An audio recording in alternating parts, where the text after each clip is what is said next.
Tout de suite sur Radio Libertaire, la voix de la Fédération anarchiste. Sans Dieu, sans maître, sans pub, cette voix, bien sûr. L'émission à racaille, qui va se consacrer maintenant à deux artistes du XXe siècle, fin du XIXe, début du XXe, et même pour Yvonne Jean Haffen, elle est morte, je crois, en 93, donc elle n'est pas morte toute jeune, à presque 100 ans. Ouais. Yvonne Jean Haffen et Mathurin Méheux, qui fut son professeur et ami. Voilà, donc on va commencer par une lecture. Alors, j'ai emprunté, comme à mon habitude, un bouquin à la bibliothèque qui est listé par les éditions Ouest France, qui raconte un petit peu donc la vie de Mathurin Méheux, effectivement, qui a beaucoup peint la Bretagne, mais aussi qui a assez jeune gagné une bourse pour son talent d'observateur et de dessinateur. Il a gagné une bourse de la Fondation Albert Kahn pour faire un tour du monde. Donc, comme on avait parlé du Japon, de ces graveur japonais, en fait, j'ai choisi un texte qu'il a écrit quand il est arrivé au Japon. Et là, on peut se remémorer Hokusai. Oui, tout à fait. D'ailleurs, c'était un admirateur d'Hokusai. Donc là, au Japon, avril. La côte japonaise nous apparaît par un beau soleil matinal. Des voiles blanches à l'infini, on dirait une baie bretonne, des sardiniers gagnant le large, la baie de Douarnenez. Les barques nous frôlent, les pêcheurs complètement nus. Immédiatement, nous songeons à Hokusai, prodigieusement vrai, prodigieusement moderne. Les mêmes gréements, les mêmes accessoires, les mêmes types que dans ces vues du Fuji, que les figures de ces albums.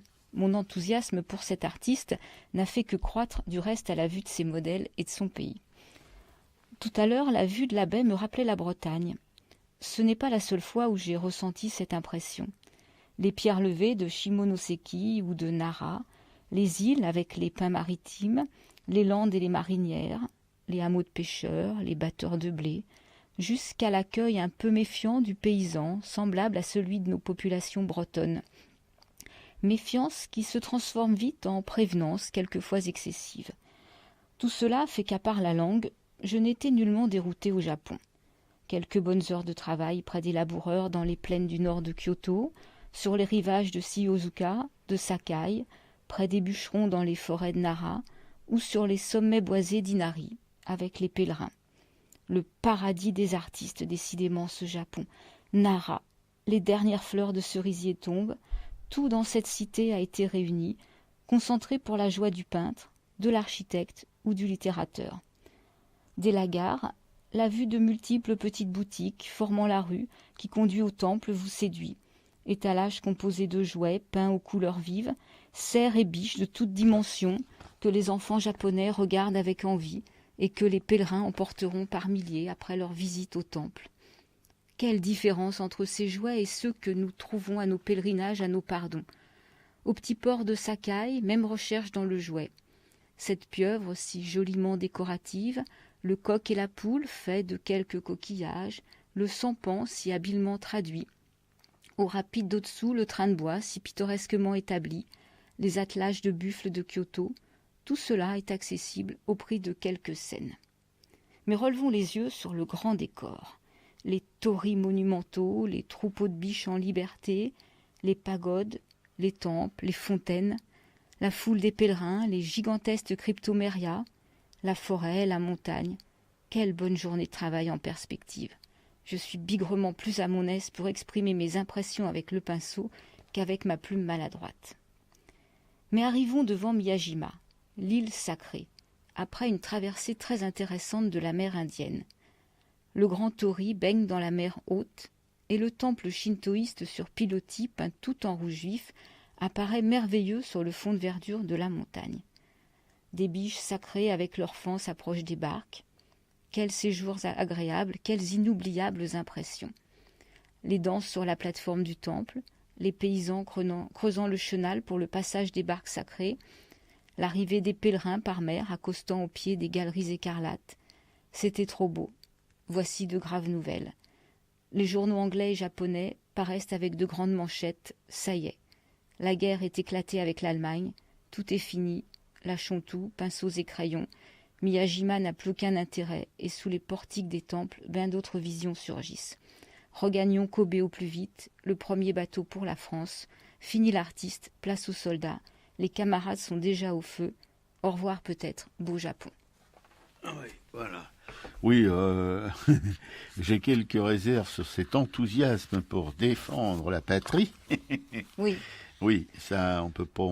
Enfin bon, on va pas juger, si vous voulez, a posteriori ces artistes, mais quand même. Je vous parlerai dans le culturel d'un bouquin dont je sors, mais c'est pas la première fois, mais je le redécouvre après quelques décades. C'est À l'Ouest rien de nouveau, et maintenant, sitôt que j'entends parler de Guéguerre, je commence à m'énerver. C'est bien. Mais là, en fait, ce qu'il faut plutôt retenir, effectivement, c'est ce qui a été souvent mis en avant dans ses nombreux travaux et récompenses, c'est son talent d'observateur et de savoir reproduire avec précision ce qu'il pouvait avoir sous les yeux, quoi. Oui, c'est ce qu'il a fait d'ailleurs sur les tranchées, sur la guerre de 14. Il a beaucoup crayonné, peinturé, pour montrer la vie au quotidien des soldats. Voilà. Mais comme le fait l'écrivain dans À l'Ouest rien de nouveau. Et c'est pas... Ouais, enfin bref, on en parlera tout à l'heure. Ouais.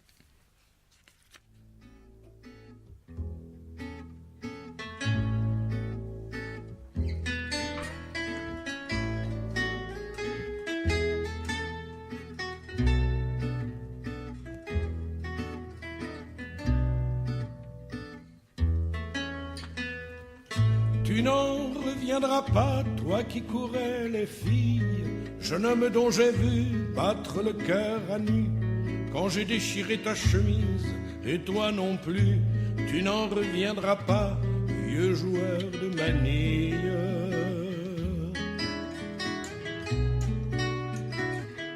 Qu'un obus a coupé par le travers en deux, pour une fois qu'il avait un jeu du tonnerre. Et toi le tatoué, l'ancien légionnaire, tu survivras longtemps, sans visage, sans yeux.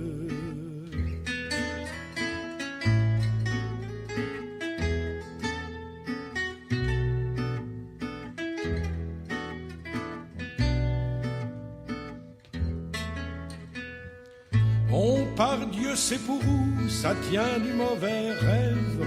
On glissera le long de la ligne de feu. Quelque part ça commence à n'être plus du jeu. Les bons hommes là-bas attendent la relève.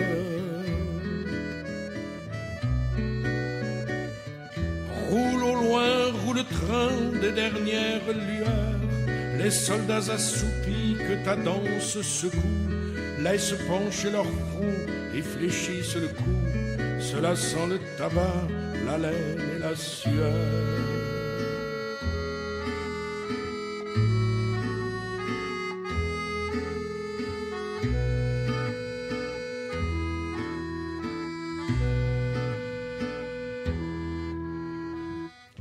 Comment vous regardez sans voir vos destinées, fiancés de la terre et promis des douleurs? La veilleuse vous fait de la couleur des pleurs, vous bougez vaguement aux jambes condamnées.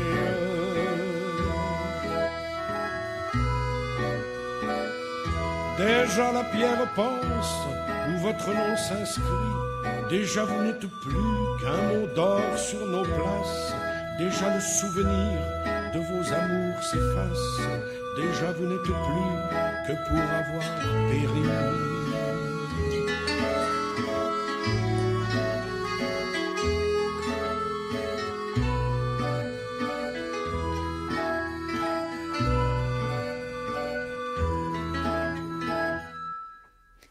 Tu n'en reviendras pas, Marc Augeret. La dernière fois, on l'avait mis par Barbara. Cette fois-ci, c'est Marc Augeret. Oui, sur Radio Libertaire, pour rappeler évidemment le séjour de Méheu dans ces glorieuses troupes françaises qui se sont fait massacrer au nom d'un terrain pourri. Voilà, français, allemands, russes, anglais, américains, et puis les troupes nord-africaines et les troupes d'Afrique de l'Ouest, etc. Voilà, c'est des millions de morts. de mutiler, etc., etc. Bref. Mais heureusement, il n'a pas fait que la guerre. Il a aussi travaillé, si vous voulez, une œuvre pléthorique. Décorateur, céramiste, etc., etc. Peintre, graveur, illustrateur, bref. Ouais. Encore comme Rivière et compagnie, des gens qui n'arrêtaient pas. Ouais. Et c'est vrai que je trouve que en fait, cet artiste vient quand même un peu compléter les émissions précédentes qu'on a faites. En fait, qu'il s'agisse de ces graveurs que tu cites, qui étaient adeptes du japonisme et qui sont témoins de la Bretagne. Donc, et Mathurin Méheut a consacré donc une grande partie de son œuvre à la Bretagne. Et donc, en plus, c'était un admirateur d'Hokusai. Bon, on s'aperçoit qu'après, le japonisme, lui, l'a plutôt laissé tomber, qu'il était content de rester en France à travailler il voyageait très peu, c'était plus un grand voyageur. Mais voilà. Donc, Mathurin Méheut naît à Lamballe en 1882, donc il est en Bretagne. Et il va partager son enfance entre l'atelier de son père, qui est un grand atelier de menuiserie, et il fait de grandes promenades aussi avec son demi-frère, donc dans la campagne bretonne. À l'âge de 14 ans, il souhaite devenir peintre. Alors, une fois de plus, ses parents sont réticents. Et son père le place en apprentissage comme peintre en bâtiment. Donc là, il va quand même se former à tout ce qui est manipulation des pigments. Et les parents l'autorisent quand même à partir étudier à Rennes, aux Beaux-Arts, donc pendant 4 années. Donc là, il suit des cours de croquis, de dessin d'imitation, d'anatomie antique, de modèles vivants, d'ornements, de plantes vivantes, de peinture décorative et aussi de peinture en bâtiment. Donc il va obtenir de nombreuses récompenses et il est systématiquement classé hors concours, ce qui lui permet d'obtenir une bourse pour pouvoir partir à Paris étudier. À Paris, il s'inscrit aux arts décoratifs pour 1 année avant de partir faire son service militaire, mais ce qui ne l'empêche pas de continuer à croquer tout ce qui est possible. Donc ces qualités sont utilisées donc par l'état-major. Il va partir aussi donc à la guerre en 14. Seront utilisées pour l'état-major pour dessiner des travaux de cartographie, des dessins d'observation. Il travaille pour la revue Art et Décoration qui représente l'Art Nouveau qui arrive en France. Donc ça, c'est un travail qui va lui permettre de rencontrer des artistes, des décorateurs reconnus et aussi de travailler à l'illustration de livres célèbres consacrés aux animaux, à la mer. Il est aussi connu en Allemagne et ça lui permet aussi de présenter plusieurs de ses œuvres pour sa première exposition personnelle aux Arts Déco. Il se marie avec Marguerite Rouja et là, le couple s'installe dans le 14e arrondissement. Et sa femme l'accompagnera quand même tout au long de sa carrière et sera un soutien indéfectible. Elle est petite, discrète, timide, mais restera quand même une fine conseillère. C'est celle qui tient les comptes de la famille. Alors la participation de Méheut à l'Art Nouveau est importante. Il se plonge donc dans ce monde de la décoration, de l'édition, de l'impression. Et il étudie les plantes, les animaux. On va l'envoyer à Roscoff, il part à la station biologique, là il part accompagné des étudiants et il va passer aussi pas mal de temps avec les pêcheurs et les goémoniers. Donc il sillonne la région, quel que soit le temps, comme Fodac le faisait, de jour comme de nuit. Et là il accumule des dessins, des croquis, des aquarelles, des gouaches. Donc c'est un observateur patient qui a un trait rapide et précis. Et donc tout ça lui permet d'obtenir une bourse, donc ce qu'on racontait tout à l'heure, par la Fondation Albert Kahn, pour embarquer au titre de savant. En fait, c'est plus par ses capacités d'observation qu'on l'envoie que pour...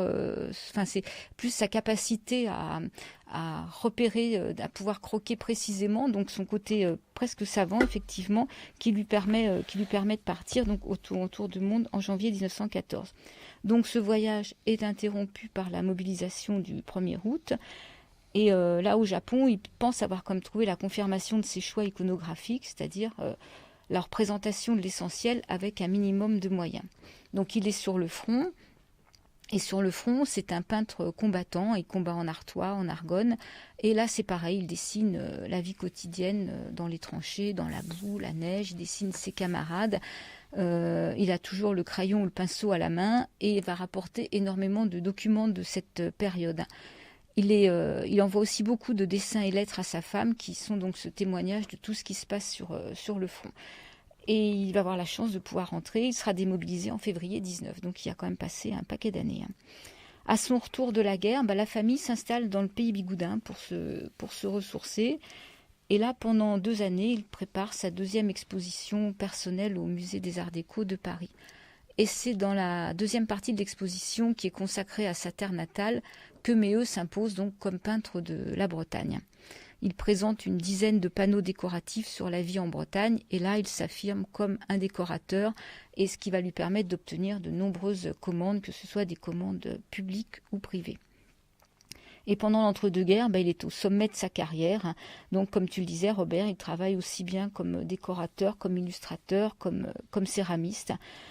Et dès l'après-guerre, il collabore aussi avec les faïenceries Henriot à Quimper, les faïenceries, donc la manufacture de Sèvres, et Villeroy et Bosch. Et ça, ce sera des collaborations qui dureront une bonne 30aine d'années. Les compagnies maritimes aussi confient à Méheut la décoration de leurs plus beaux paquebots. Et enfin, les éditeurs continuent à faire appel à lui comme révélateur de la Bretagne à Paris. Donc, il est aussi professeur, donc il enseigne dans des grandes écoles, des écoles prestigieuses, comme l'école Boulle, l'école Estienne, et puis à Rennes. Donc Rennes, c'est entre 41 et 43. Et donc dans cette école où il fut élève. L'école des Beaux-Arts. Oui, l'école des Beaux-Arts de Rennes. Il y a un musée Mathurin-Méheut qui est créé à Lamballe, dans la ville qu'il a vu naître. Donc ce musée est à l'intérieur d'une maison à pans de bois du XVe siècle. C'est la maison qui était dite du bourreau. Et ce musée conserve environ 5000 de ses œuvres. Oui, encore un petit joueur, quoi. Donc Mathurin-Méheut est élu à l'Académie de Marine en 1956. Il meurt le 22 février 1958 et il est inhumé à Paris au cimetière du Père-Lachaise. Ouais. Donc voilà à peu près pour sa bio. Il était peintre de la marine, donc il avait le droit d'accompagner sa signature d'une encre. Oui, d'une encre marine. Donc voilà, après qu'est-ce qu'on pourrait raconter ? Il y a ses monogrammes aussi, il y a dans le bouquin que j'ai emprunté, on voit pas mal, il variait ses monogrammes en fonction, je pense, de son évolution, donc des MM dans tous les sens, comme on avait vu pour nos peintres Henri Rivière. Dans son catalogue, dans sa première exposition au pavillon de Marsan, cette exposition qu'il a fait reconnaître, en fait, il présentait beaucoup d'œuvres pour une première exposition, 427 œuvres. Et il y a un de ses amis qui l'avait surnommé le jeune homme justement fou de dessin, en clin d'œil à Hokusai, qui était le vieil homme fou de dessin, quoi. Ouais. Et donc dans ses présentations, 2/3 de ses œuvres étaient quand même consacrées à la flore et à la faune marine et aux animaux. Il y avait 1/3 qui était à la Bretagne, aux vieux métiers, aux scènes de la vie quotidienne. Voilà. Et donc son œuvre a toujours un aspect artistique et scientifique. Voilà, donc après, il a travaillé, donc il achetait son matériel à Montparnasse. Ouais, il achetait et il était donc qu'est-ce qu'il achetait ? Il travaillait sur plein de formats différents. Il gardait ses dessins dans des cartons et en fait, il utilisait une plume Waterman et de l'encre de Chine. Il avait des mines grasses pour les rehauts, de l'aquarelle en lavis sur papier et de la gouache Linel. Alors ça dit peut-être quelque chose, Robert, la gouache Linel existe toujours. C'est une très bonne gouache, très chère, mais très bonne. Ouais. Voilà. Et en fait, il travaillait surtout avec de la peinture à la caséine qu'il fabriquait lui-même dans son atelier. Oui, parce que ça donne, évidemment, des tons mat, etc. C'est assez intéressant du point de vue du rendu. Ouais, donc c'était un graveur qui a gravé aussi sur bois de boue, bois de fil, qui a fait de la lino, de la litho, de l'héliogravure, de la gravure sur métal. Et il avait mis au point un outil de gravure qui permet de faire des effets de hachure, notamment sur les cartes à gratter ou les rhodoïdes. Ah d'accord. Ah oui, parce qu'il y avait la carte à gratter. Non mais, alors c'est la même époque, moi ce qui me frappe surtout, c'est que c'est une époque où, parallèlement, il y avait... Haïm Soutine, il y avait Picasso, il y avait Matisse, il y avait Giacometti, ces gens-là. Mais c'est 2 mondes complètement séparés en même temps, et leur œuvre est moins pléthorique que celle de ces peintres bretons qui œuvraient dans toutes les disciplines possibles et imaginables, alors que les gens comme Soutine ne faisaient que de peindre. Lui, c'est un cas. Parce que Modigliani a quand même sculpté, etc., mais quelqu'un comme Soutine, lui, n'a fait que peindre. Et au regard, si vous voulez, des 5000 œuvres comment dirais-je, de notre camarade Mathurin. Bon, voilà, ça fait un peu petit joueur, hein, tout ça. C'est curieux. Moi, ça me frappe, ces deux mondes complètement séparés. Pourtant, ils vivaient à la même époque, ils avaient sûrement subi les mêmes influences. Enfin, bon. Mais ça s'est traduit de ces deux mondes complètement, mais il n'y a aucune passerelle entre les deux mondes, quoi. C'est curieux. Ouais. Alors c'est vrai que j'avais envie de parler de Mathurin Méheux parce que je me disais qu'effectivement ça complétait bien nos émissions. Après, quand on a regardé un peu son travail, les bouquins, on a été quand même un petit peu déçus. Oui, un petit peu, oui, quand même. Par le... Parce que bon, c'est protéiforme, il y en a pour tout. Mais enfin, c'est de l'art commercial, quoi. Voilà, c'est pas un art aventurier qui cherche des pistes nouvelles, qui essaye d'y... Voilà, c'est un art déco, déjà, aussi. Il est bon, hein. Et puis, on fait des cartes postales, on fait des céramiques, on fait ceci, on fait cela. C'est un art populaire, en même temps. Voilà, il faut pas cracher dessus non plus. Il n'y a pas que dans... Si vous voulez, les Soutine, les Picasso, etc., c'était réservé à une clientèle, une élite fortunée.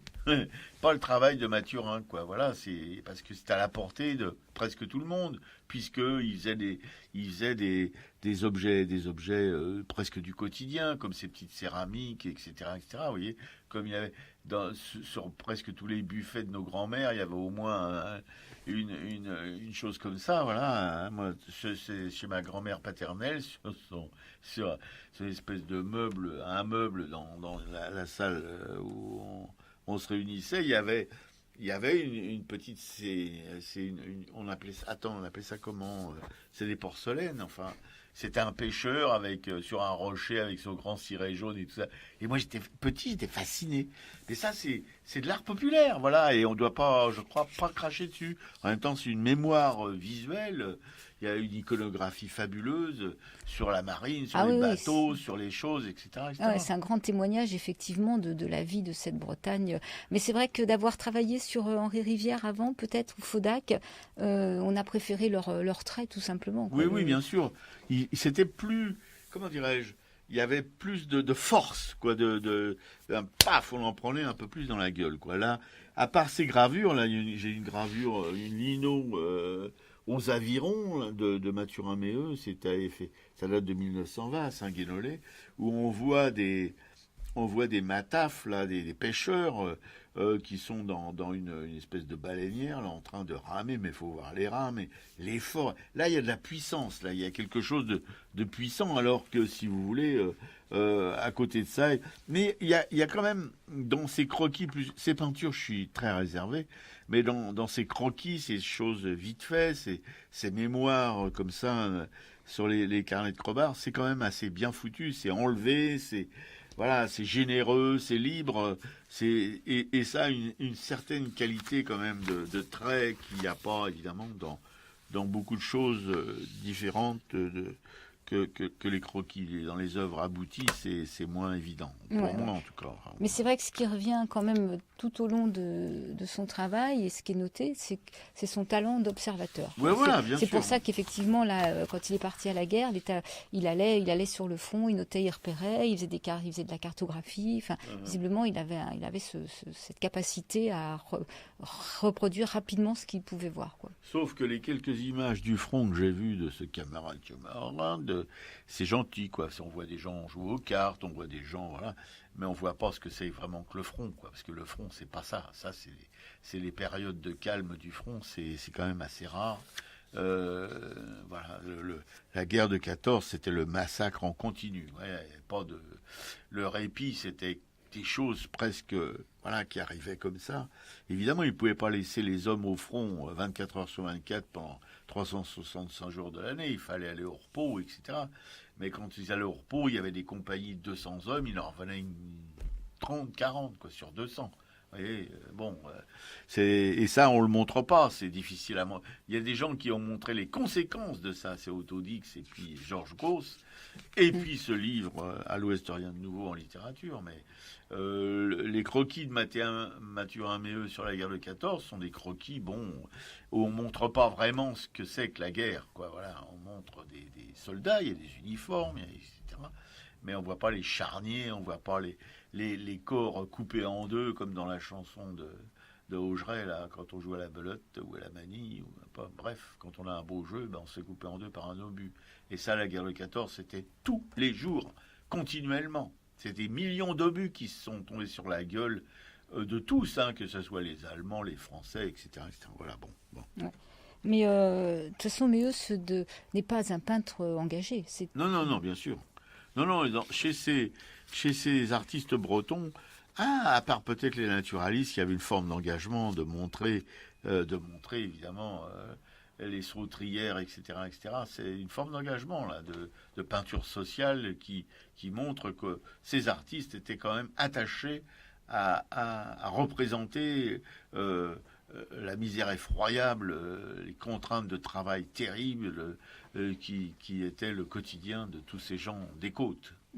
En tout cas, l'intérêt d'avoir regardé le travail de Méheus, c'est que ça nous a fait découvrir effectivement cette femme dont tu vas parler, voilà. Yvonne Jean Affen, que j'ai trouvée au hasard par moment dans les bouquins et que j'avais vu d'ailleurs la première fois, c'est quand je cherchais des infos sur Louis-Marie Faudac, je suis tombée sur un site où il y avait aussi un croquis sur le rivage de Travailleurs de la mer qui était signé Yvonne Jean Affen. Donc je me suis dit tiens, il faut aller voir et donc de fil en aiguille, les choses se sont recoupées et on a découvert donc que Méheus et Yvonne Jean Affen avaient travaillé pas mal ensemble. Donc tu vas nous raconter ça après.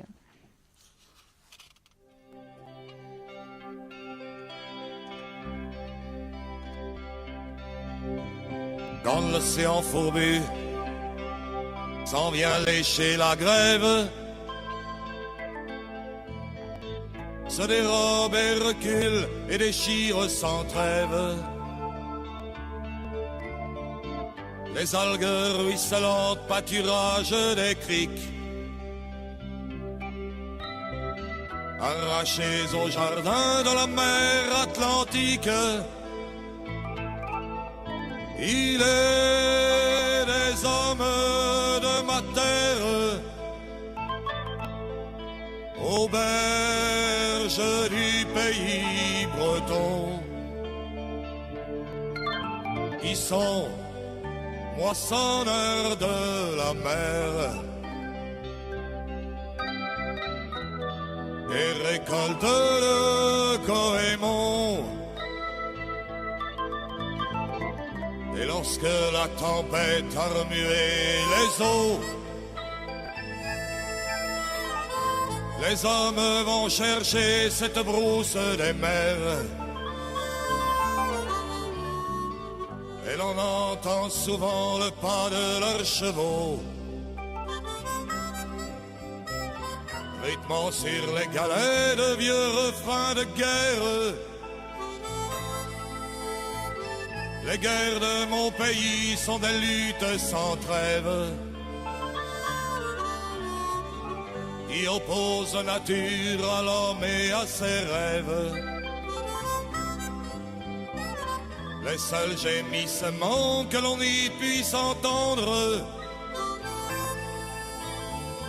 sont les plaintes du vent qui caresse la lande. Marie, je t'aime, et il fait beau à nouveau, et à l'abri de la chaumière, nous écoutons régner la mer, desséchée au soleil sur la dune ou les champs. Un jour l'algue noircie est livrée à la flamme, et les goémoniers près des feux crépitants d'un vieux rite païen semblent ranimer l'âme, avant que la tempête ait rougi de ses feux. Les rochers d'Ouessant et la mer Goisillonne, les hommes d'océan ont imploré leur Dieu afin qu'une fois de plus la récolte soit bonne. Il est des hommes de ma terre, aux berges du pays breton, qui sont moissonneurs de la mer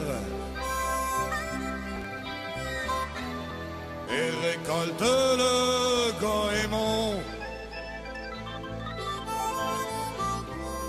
Et lorsque le soir, sur la lande,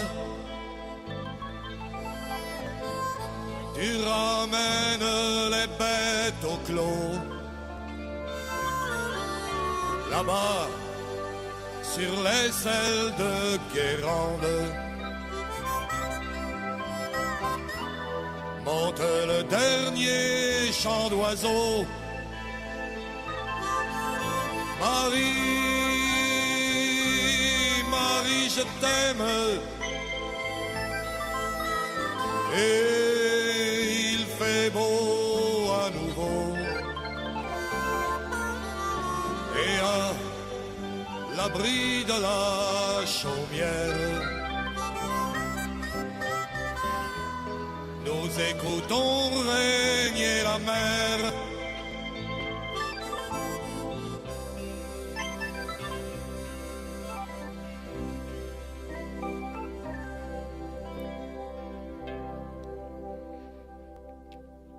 Michel Tonnerre, Les Goémoniers. Sur Radio Libertaire, la voix, sans Dieu, sans maître et sans publicité, la voix de la Fédération anarchiste. L'émission à racaille qui va vous causer tout de suite dans le poste de la copine ou l'amie, comme vous voulez, de Mathurin Méheux, qui l'a accompagné dans son travail pendant une bonne partie de sa vie, qui s'appelle Yvonne Jean Haffen. Alors, comme vous l'a expliqué Piquet-Coup, c'est après coup qu'elle a été découverte par ma camarade, et qu'effectivement, c'est une sacrée bonne femme, qui est morte à près de 100 ans, et qui a une œuvre, de notre point de vue, à toutes les deux, une œuvre peut-être plus forte, même certainement plus costaud, que celle de son professeur, voyez-vous. Une nana qui a un talent de mec. Si on peut dire ça comme ça, c'est un peu con, c'est un peu réducteur et c'est un peu machiste, me direz-vous, mais bon, Ouais, c'est pour vous situer les choses. Ouais, elle a toujours voulu rester un peu dans l'ombre de Mathurin Méheux. Elle se considérait comme son élève, mais c'est vrai qu'au regard de son œuvre, on peut se poser la question. Oui, il y a des nanas comme ça, voilà, elles restent dans l'ombre. Et ben nous, notre boulot, c'est de les sortir de l'ombre. Parce que, bon, ça va bien un peu, hein, les histoires comme ça, mais à la fin, ça lasse. Voilà. Et celle qui s'efface tout le temps, comme d'ailleurs une Colette, la femme de Hodon, qu'on a découvert il n'y a pas tellement longtemps, vous en avez parlé ici. Ils ont fait leurs études ensemble aux Beaux-Arts, et puis elle s'est effacée, c'est lui qui est l'artiste, et elle qui est derrière, mais qui s'occupe de l'œuvre de son mari d'une manière quand même assez étonnante, quoi. Voilà. Et souvent, les épouses des artistes s'effacent derrière l'œuvre de leur mec. Yvonne, c'était pas son mec, c'était son prof. Et alors par quel tourneboulage de tête elle a pu quand même s'effacer à ce point. Personnellement, ça me perturbe un peu. Je ne sais pas trop expliquer ça comment, mais bon. Pourtant, elle est née à la fin du 19e, enfin en 1895, à Pantruche. Et toute petite, elle manifeste un engouement pour les arts graphiques. Ouais, enfin bon, c'est beaucoup d'artistes comme ça. Pas forcément pour les arts graphiques, mais bon. Auquel elle s'initie dans une école privée. Bah, encore à ce moment-là, peut-être que oui. Voilà, il fallait passer par l'école privée. Après la guerre, celle de 14, celle de 70 était épuisée. Elle a une passion pour le dessin qui l'incitera à suivre les cours de la Grande Chaumière. C'est pas la première, c'est pas la dernière, parce que ça existe toujours. Hein. Et encouragée par son époux, elle va travailler dans l'atelier du peintre Auguste Leroux. un joyeux inconnu, Auguste Leroux, tu connais, toi? Ah merde, non. Bon, dommage. Bah, vous pourrez vous documenter. En 1923, mais qu'est-ce qu'on s'en tape de la date? À un moment de sa carrière, elle fait la connaissance du peintre, décorateur, illustrateur Mathurin Méheut. Bon, ouais. Elle devient son élève, je ne sais pas si c'est ce qu'elle a fait de mieux, sa collaboratrice et son amie. Alors ils disent pas comment l'amitié, jusqu'où ça allait. Bon, pour elle, c'est une rencontre assez extraordinaire qui détermine un peu la suite des opérations, car elle découvre, grâce à lui, les formes épurées de l'art déco. Oui, perso, l'art déco, ça me fait chier, pardonnez-moi ma trivialité, à l'exposition des arts décoratifs industriels de Paris.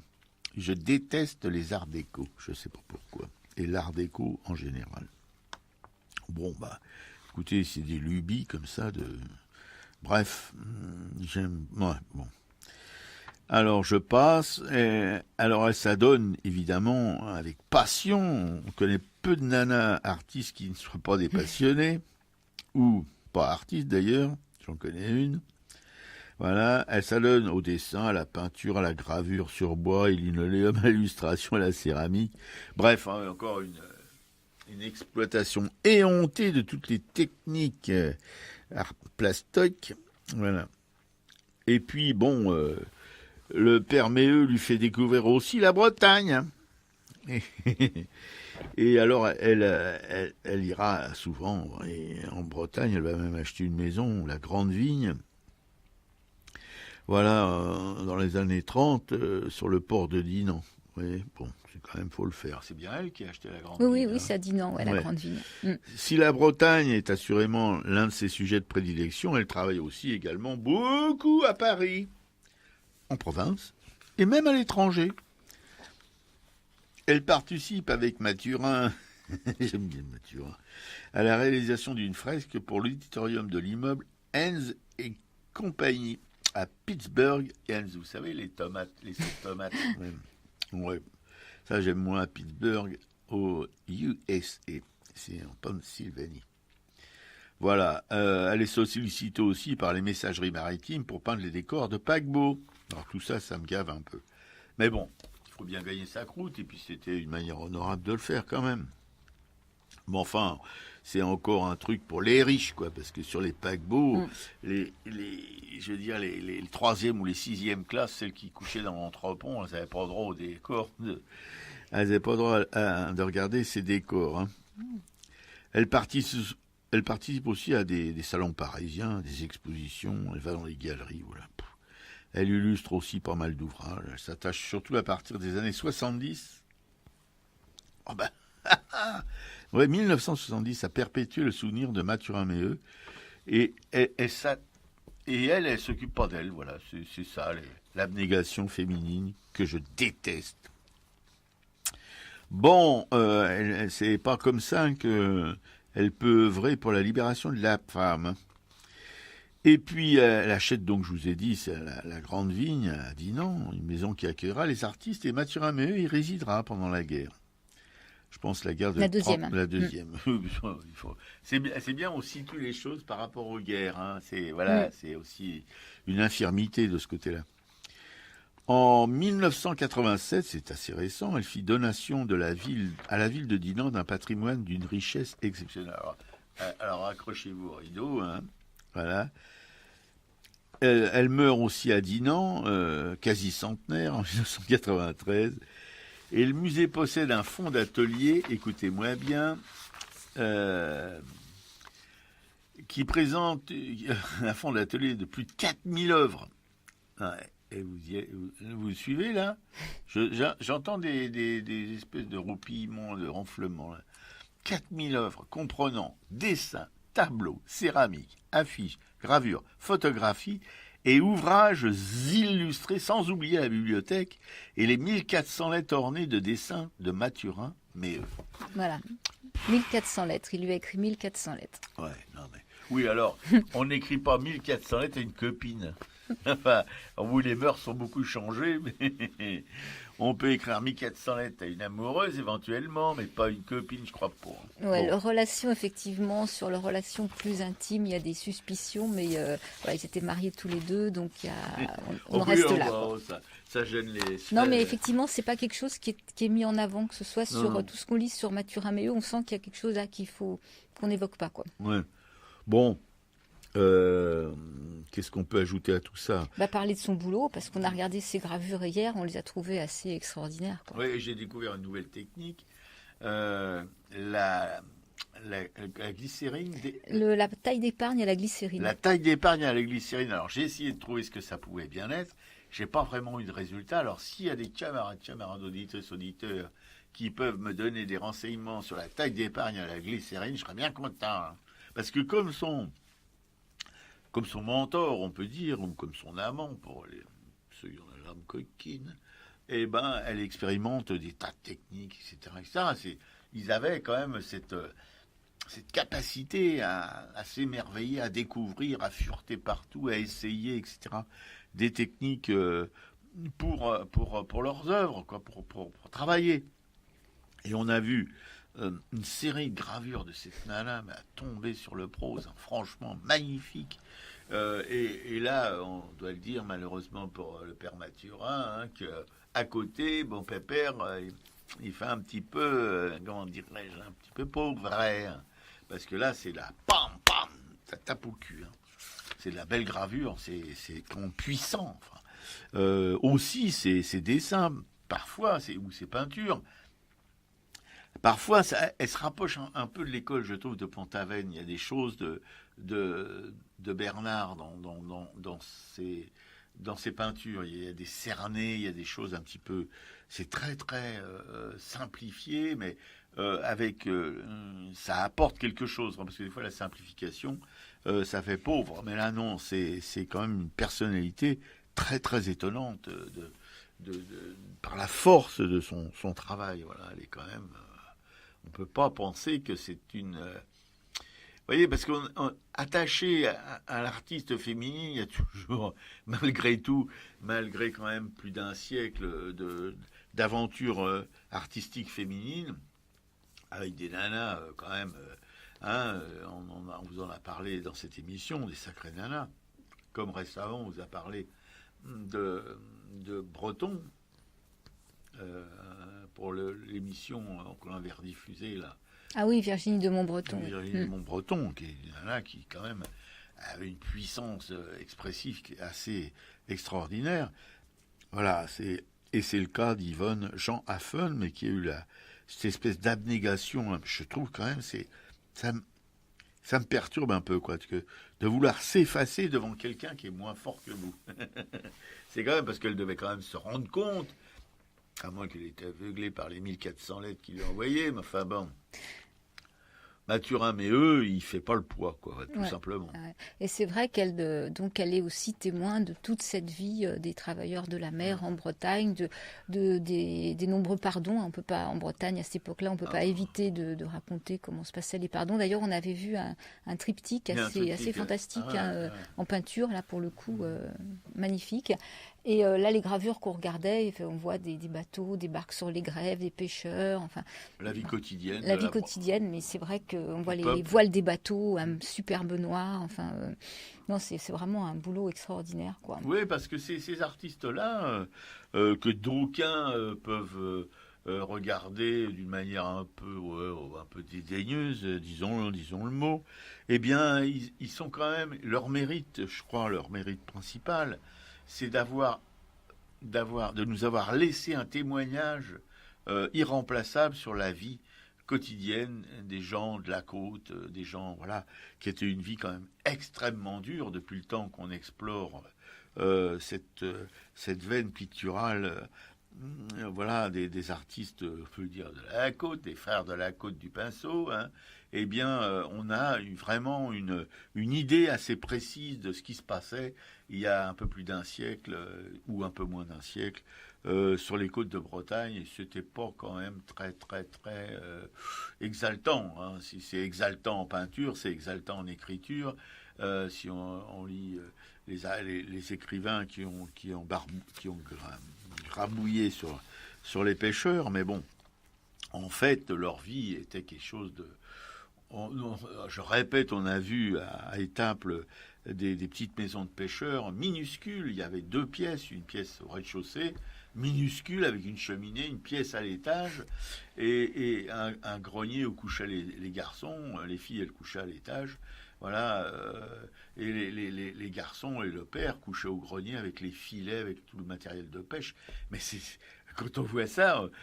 non, mais vraiment, c'est quelque chose et quand on imagine ces types qui revenaient de la pêche, qui étaient mouillés, qui étaient trempés, qui étaient crevés, et voilà, qui allaient coucher au grenier avec les filets, et qui séchaient. Non, et ben on a ces témoignages grâce à des Mathieu Ramé, ou à des Yvonne Jean Haffens, Virginie de Montbreton, etc. Il y a toute une pléiade d'artistes peintres, illustrateurs, graveurs côtiers comme ça, comme Yvonne Jean Haffen, qui nous laisse quand même, je répète, j'aurais une tendance à radoter, des témoignages irremplaçables sur la misère humaine surtout, voyez-vous. Ouais, alors c'est vrai qu'on a regardé ces linogravures, on a regardé des lithographies aussi, et dans les linos, il y en a qui sont aussi en couleur. Hein, oui, bien sûr. Et là, du coup, c'est avec sa couleur, ça fait plus un cerne noir, quoi. Des personnages qui sont un petit peu ronds avec un gros cerne noir, quoi. Des pêcheurs qui sont en train de remonter une barque ou qui sont en train de se reposer après leur travail de la journée, quoi. Ouais, voilà. Oui, c'est aussi du Millet. Enfin, vous savez, Millet qui faisait ces paysans à l'ombre d'une meule de paille en train de roupiller après avoir cassé la croûte. Tout ça, on le retrouve d'une certaine manière dans les scènes de pêche, enfin de la vie des pêcheurs. Voilà.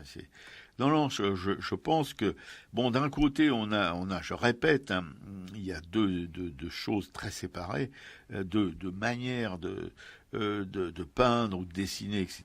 Il y a la manière de tous ces artistes qui en quelque sorte faisaient vivre l'âme populaire, et puis de l'autre côté, on a ceux plus intellos, ou pas franchement intellos, mais qui avaient pris le parti, si vous voulez, de l'égoïsme en quelque sorte, pas de montrer ce qui se passe autour d'eux, mais d'être ailleurs, quoi. Voilà, dans les choses qui ne nous rapportent rien sur la vie des pauvres de leur époque, quoi, en tout cas. Mais là, on a un catalogue de la misère humaine, quoi. C'est Zola qui devrait s'y retrouver. On a eu la même chose pour les mines avec Van Gogh, particulièrement, qui, lui, avant de peindre ses paysages de Provence, quand même, a travaillé dans le borinage belge et a aussi dessiné des choses du borinage qui ressemblent en quelque sorte à ce que Yvonne Jean Haffen a dessiné, peint, gravé sur la vie quotidienne des pêcheurs ou des paysans bretons ou des paysannes ou des ravaudeuses de filets, et ce qu'a fait quelqu'un comme Van Gogh dans le borinage belge. Voilà. Il y a peut-être là au moins il y a une petite passerelle, hein, mais avec les autres on peut chercher, on trouvera pas. Oui, c'est autre chose, quoi. Oui, mais c'est curieux en même temps. Voilà, parce qu'il n'y a aucune référence dans leur travail. Ils ne parlent pas du tout de ce qui se passe, si on peut dire, en face, quoi. Voilà. Il n'y a aucune évocation des mythiques Cézanne, Van Gogh et toute cette bande de Courbet, etc. Rien, comme si ça n'existait pas. Pour moi, c'est assez mystérieux, quoi, comme le rapport qu'ils avaient à l'époque, mais le rapport aussi qu'ils avaient avec les grandes tendances de l'art moderne. Ils n'ont aucun rapport, non. C'est que les naturalistes comme de Montbreton n'aient pas de rapport avec eux, parce que c'est pas la même époque. Bon, voilà. Mais que eux, qui ont vécu quand même au XXe siècle, qui ont donc côtoyé ces grandes aventures la grande aventure de l'art moderne, avec ces peintres dont on vous rebat les oreilles depuis je ne sais pas combien de temps, partout, toutes les expos à Paris, régulièrement, ces gens-là reviennent. Et ben dans la vie de Mathurin Méheux et de Yvonne Jean Raffen, il y a un silence de cimetière à propos de l'art moderne. Très curieux. Ouais, en même temps, il y a toute leur œuvre qui est de la déco. Enfin, justement, quand ils font de la décoration, il y a aussi, oui, c'est pas la peinture moderne, mais ils ne sont pas que dans la vie quotidienne des travailleurs. Non, non, ils sont pas que dans la vie quotidienne, mais ils sont complètement déconnectés, ou alors c'est l'art moderne qui est déconnecté, mais ils sont complètement déconnectés des réalités artistiques de leur époque, quoi. Parce que quand même, pour un artiste, il y aurait peut-être une explication comme aujourd'hui, si vous voulez, il y a l'art contemporain d'un côté, et puis de l'autre côté, il y a les autres. Eh ben, il n'y a aucune passerelle entre les deux. On pourrait peut-être faire une analogie, là, en tout cas. Voilà, art contemporain, et de l'autre côté, il y a tous les autres artistes qui peinturlurent encore, qui sculptouillent encore, qui gravouillent encore, et qui n'ont aucun lien avec l'art contemporain, comme si l'art contemporain n'existait pas pour eux, comme l'art moderne n'existait pas pour des Mathurin Méheux et des Yvonne Jean Raffen. Ouais, c'est vrai qu'ils étaient très très occupés, donc voilà, mais ils avaient trouvé, je pense qu'ils avaient trouvé comment s'exprimer, et comme ils avaient des commandes et qui n'arrêtaient pas, à moins qu'après on pourrait peut-être chercher. C'est vrai qu'on n'a pas toutes les infos. Peut-être qu'il y a des correspondances, on pourrait trouver peut-être quelque chose, mais quelques allusions à ce qui se passe ailleurs. Oui, peut-être aussi. Oui. Mais il faudrait qu'on essaye de voir si on peut trouver des infos là-dessus, parce que moi, ça m'intrigue vraiment, quoi. Parce que là, mais je pense que mon petite histoire art contemporain actuelle, c'est bien, c'est pas mal. Il y a quelque chose là-dedans à fouiller. Allez au boulot, les auditrices, auditeurs.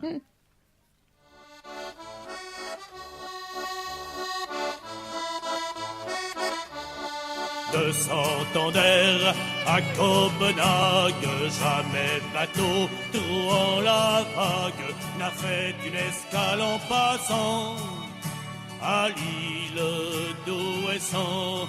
Et si le pilote à la barre connaît le nom de chaque phare, vous ne saurez pas le visage de celle qui sur le rivage regarde les bateaux passants au large d'Ouessant. Sur vos cargos, sur vos voiliers, à matelot, si vous vouliez nous faire l'honneur d'une escale, nos visages seraient moins pâles, nos âmes seraient moins moroses, et nous vous offririons des roses aux couleurs de sang, des roses d'Ouessant, des roses aux couleurs de sang, des roses d'Ouessant. Mouettes, mes sœurs, soyez heureuses, car cette nuit sera fameuse. Si le bateau qui vient au vent s'arrête à Ouessant, j'entends la voix du capitaine et les marins dans la misaine. Ils parlent dans une autre langue et le navire roule et tangue et se jette sur les brisants de l'île d'Ouessant. À matelot sur vos voiliers, voilà le moment de briller, car on entend les mâts qui craquent sous les lames qui vous attaquent, et le vent qui sait toutes choses. C'est à quoi serviront les roses aux couleurs de sang, les roses d'Ouessant, les roses aux couleurs de sang, les roses d'Ouessant.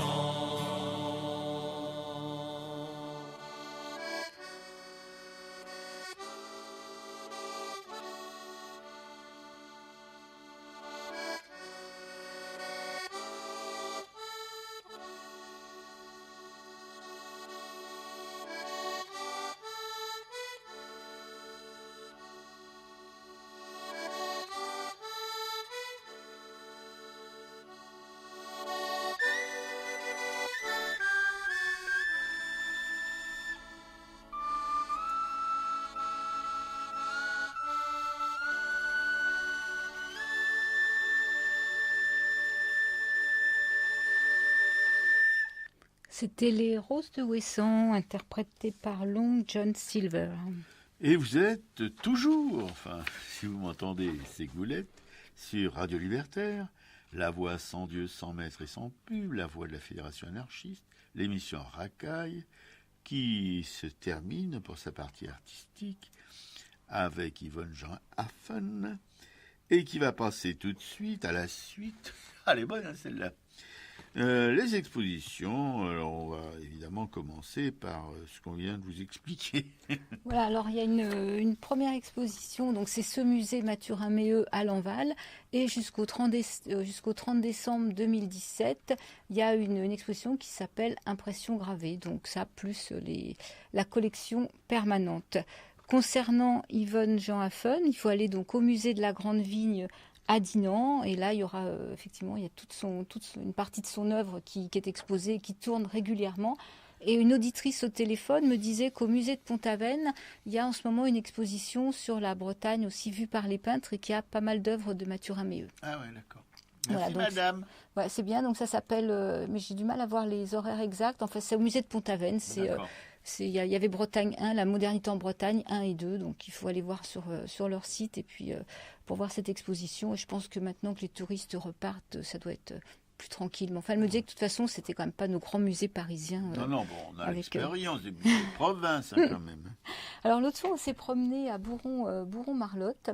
Et on est tombé devant une affiche qui nous annonçait une exposition de Auguste Allongé au l'espace Jean Renoir à Bourron-Marlotte. Alors, on avait déjà pas mal parlé de Bourron-Marlotte et de ses peintres. Hein. Et là, je pense que moi, ça me donne bien envie d'y revenir pour voir plusieurs œuvres d'Auguste Allongé. Il y en avait quelques-unes dans la mairie. On avait parlé de cette mairie-musée, hein, l'initiative de je ne sais plus qui avait fait ça à Gretz et à Bourron-Marlotte. Il y a des tableaux partout dans la mairie. Et là, donc, il y a plus d'œuvres d'Auguste Allongé, donc qui est un naturaliste du coin, qui a peint Fontainebleau sous toutes ses coutures. Alors quand Piquet-Cou vous dit on se promenait, non, on ne se promenait pas, on se fait du burnou. Et en se traînant vers la gare de Bourron-Marlotte, après c'est payer les rochers de Fontainebleau, hein. Bon, ouais. Et Ouais. la suite Alors, une autre exposition, toi, c'est dans tes connaissances, Robert, c'est Géraldine Alibeux, qui est avec deux copines et qui expose, c'est ce qu'elle appelle le musée de poche. Donc, ils en sont à leur 5e année d'existence. Donc, elle est avec Amélie Fontaine et Elisa Géin. Et l'exposition s'appelle D'une pierre, trois coups. Alors, c'est une exposition qui est sur 3 jours, du 13 au 16 septembre 2017. Et le musée de poche, il est 61 rue de la Fontaine-au-Roi, dans le 11e arrondissement. Ah, moi j'ai 41, toi t'as 61 ? Non, j'ai 41. Ah bon, voilà. Ouais, de 11 à Géraldine Alibeux, ouais, qui est une super illustratrice, personnellement, dont j'aime beaucoup le travail. Je connais moins le travail de ses copines, mais elle, je connais son travail. Et voilà, ça mérite vraiment d'y aller, d'en parler autour de vous, parce que ce sont des gens, des artistes qu'on peut dire populaires aussi, parce qu'elles illustrent des textes pour les enfants, etc. etc. Donc voilà, ça forme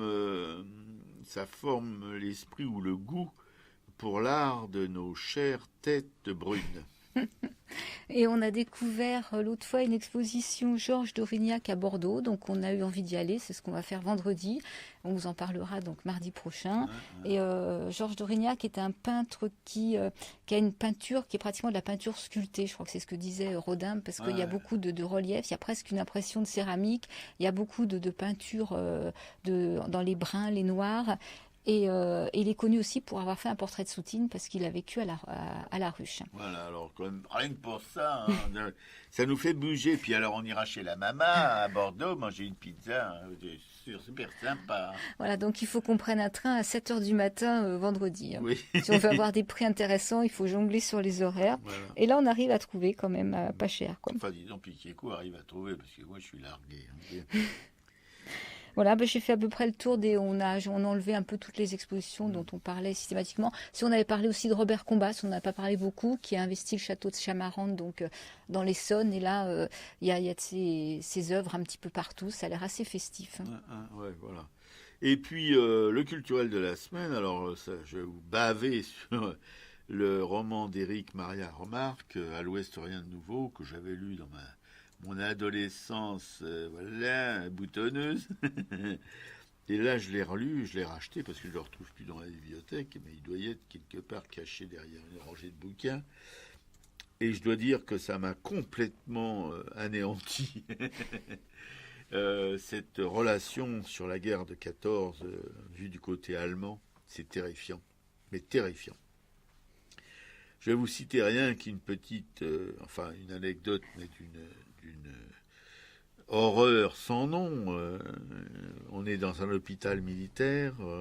Non, pas militaire, c'est un hôpital catholique avec des bonnes sœurs. Voilà, ils ont du pot, et parce qu'il paraît-il que les hôpitaux catholiques étaient plus...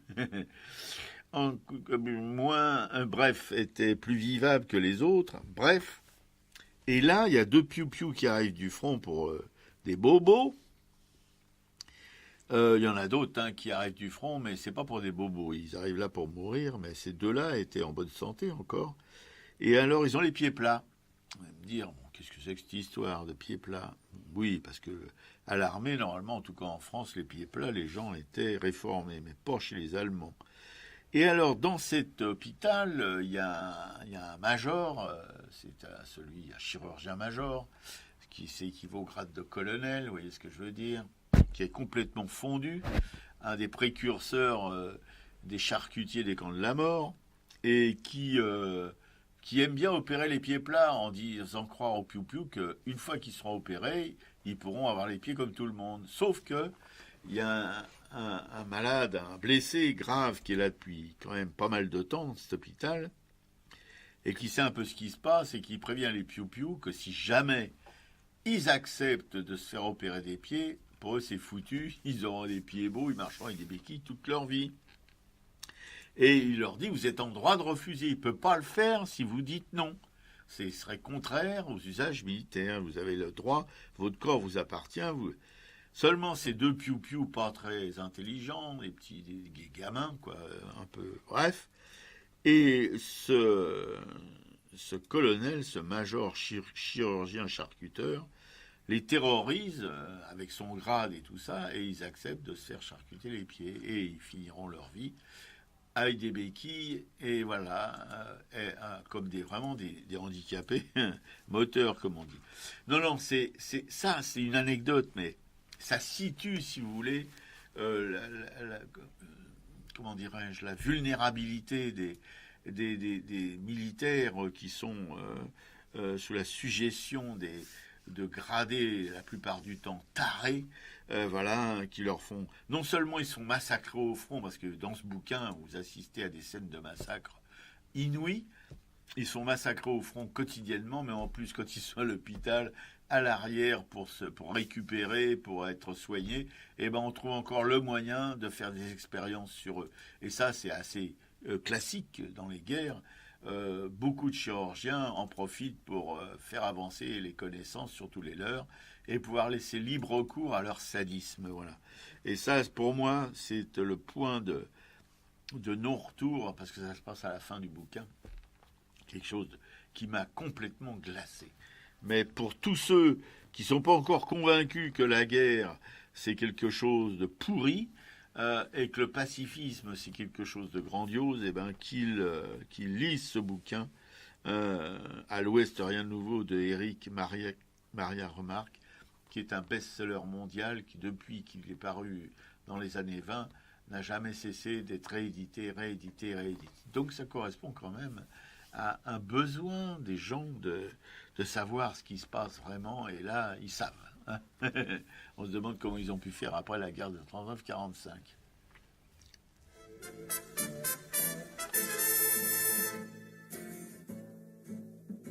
Sauf des mouchards et des gendarmes, on ne voit plus par les chemins que des vieillards tristes en larmes, des veuves et des orphelins, parisiens de la misère, les heureux même sont tremblants, la mode est au conseil de guerre, et les pavés sont tous sanglants.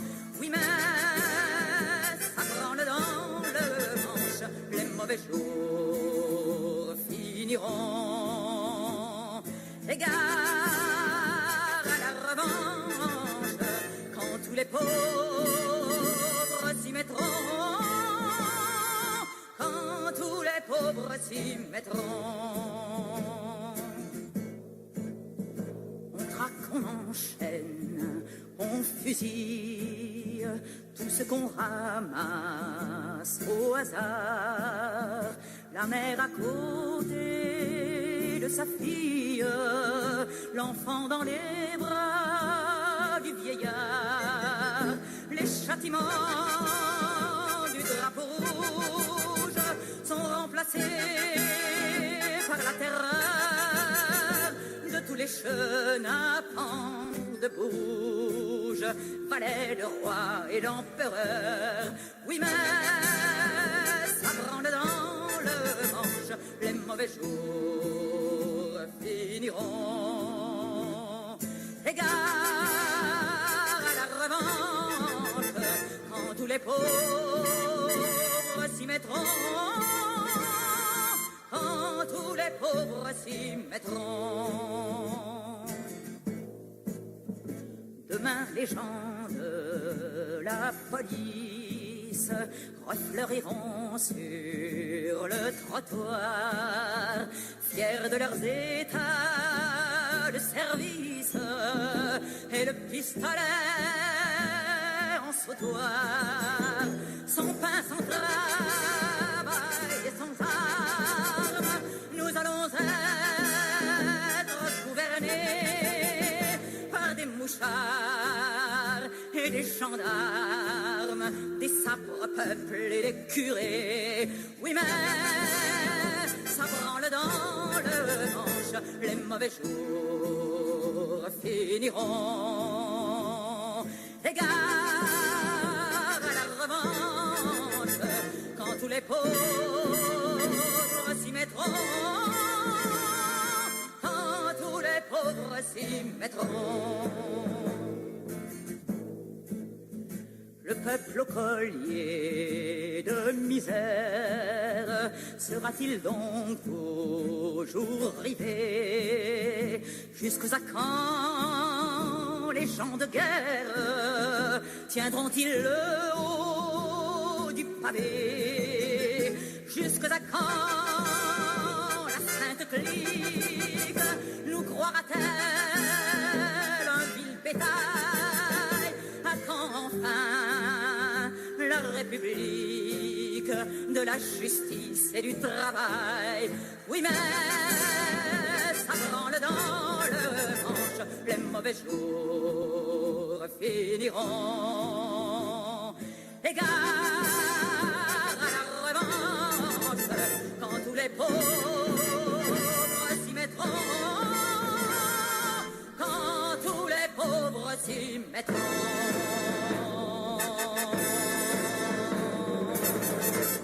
Francesca Solvi, La Semaine sanglante.